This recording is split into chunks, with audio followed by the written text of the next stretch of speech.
Hello everyone, I will be doing a review on a Mongoose Mode 540. This bike cost $150 at Walmart. I had this bike for about 2 weeks, and so far it's been pretty good. I haven't got to ride it that much because it's snowing on the ground, and I got it near Christmas. Now first let me tell you what this bike is all about.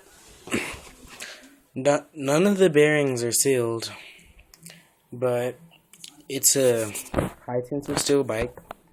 I'd say about 30 pounds in weight,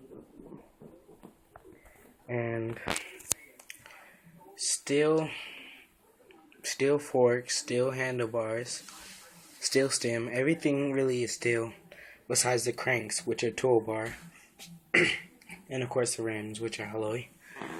One wall rim. It has 3-piece cranks, 25 teeth in the front, and 9 in the back.